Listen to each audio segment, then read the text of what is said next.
ఇండియానే కాదు, యావత్ ప్రపంచం కోవిడ్-19 పై సుదీర్ఘకాలం పాటు పోరాటం చేయాలని, అందుకు అనుగుణంగా వ్యూహాలను రచించి అమలు చేయాలని ప్రపంచ ఆరోగ్య సంస్థ chief scientist doctor Soumya Swaminathan ఆసక్తికరమైన వ్యాఖ్యలు చేశారు.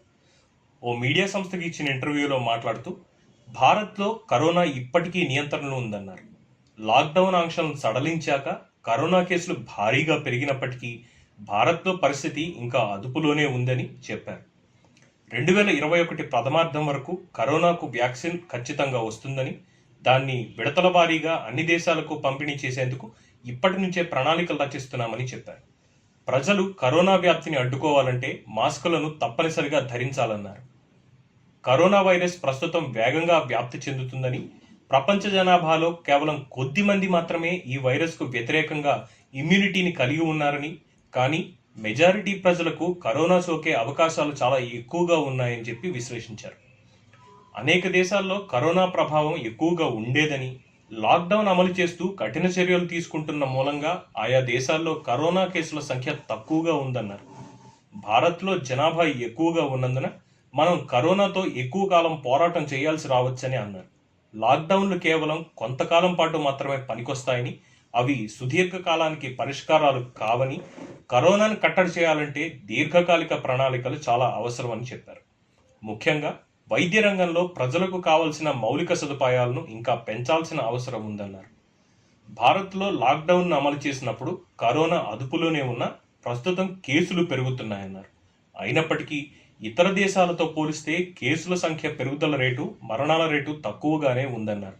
అయితే ప్రస్తుతానికి మన ముందు ఉన్న అతిపెద్ద సవాల్ మరణాల రేటును వీలైనంత వరకు తగ్గించడమే అని చెప్పి సూచించారు. వైద్య రంగంలో మౌలిక సదుపాయాలను మరింత మెరుగుపరిస్తే కరోనా మరణాల రేటును ఇంకా తగ్గించవచ్చని, కరోనా వల్ల ఇతర అనారోగ్య సమస్యలకు చికిత్స అందించడం ప్రస్తుతం నిలిపివేశారని, కానీ ఆ సేవలను కూడా ప్రారంభించడం మంచిది అని చెప్పి సూచించారు. నవంబర్ వరకు భారత్లో కరోనా కేసులు భారీగా పెరుగుతాయని వస్తున్న వార్తల్లో ఎటువంటి నిజం లేదని, అవి ఊహించి చెప్తున్న లెక్కలేనని, ప్రస్తుతం ఎప్పుడు ఏం జరుగుతుందో తెలియని పరిస్థితిలో అందరూ ఉన్నారని చెప్పి సౌమ్య స్వామినాథన్ తెలిపారు. కరోనాను కట్టడి చేసే దిశగా ప్రభుత్వాలు పనిచేయాలని, పతంజలి సంస్థ తయారు చేసిన కరోనల్ మెడిసిన్ పై స్పందిస్తూ ఆయుర్వేద లేదా ఇతర ఏ వైద్య విధానానికి చెందిన మెడిసిన్ అయినా సరే శాస్త్రీయ ఆధారాలు ఉంటే ఆ మెడిసిన్ను చికిత్స కోసం వాడవచ్చని చెప్పి తెలిపారు. కరోనా వ్యాక్సిన్ల కోసం అనేక ఫార్మా కంపెనీలు, సైంటిస్టులు ప్రపంచవ్యాప్తంగా పరిశోధనలు చేస్తున్న అనేక ప్రయోగాలు ప్రస్తుతం ఫేజ్ 1, ఫేజ్ 2 దశల్లోనే ఉన్నాయని, రాబోయే 6 నెలల నుంచి 12 నెలల కాలంలో ఈ వ్యాక్సిన్లు మనకి అందుబాటులోకి రావచ్చని ఆశాభావం వ్యక్తం చేశారు. కాబట్టి 2021 ఆరంభం నుంచి మనం వ్యాక్సిన్లను పొందవచ్చని అన్నారు. ఇక కరోనాపై నిత్యం సోషల్ మీడియాలో ప్రచారం అయ్యే ఫేక్ వార్తల మీద చాలా ఆగ్రహం వ్యక్తం చేశారు.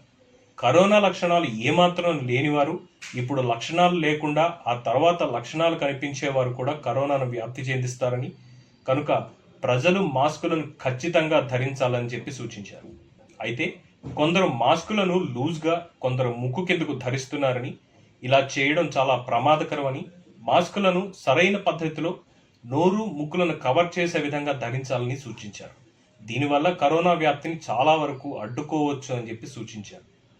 గర్భంతో ఉన్న స్త్రీలు మరింత శుభ్రంగా ఉండాలని, పోషకాహారం ఎక్కువగా తీసుకోవాలని, భౌతిక దూరం పాటించాలని, తమకు తాముగా రక్షణ చర్యలు పాటించాలని అన్నారు. గర్భంతో ఉన్న కొందరు స్త్రీలకు కరోనా పాజిటివ్ వస్తున్నప్పటికీ కొందరు మాత్రం ఆరోగ్యంగా కరోనా పాజిటివ్ లేని శిశువులకు జన్మనిస్తున్నారని, ఇది ఆందోళన చెందవలసిన అవసరం లేదని సౌమ్య స్వామినాథన్ పేర్కొన్నారు.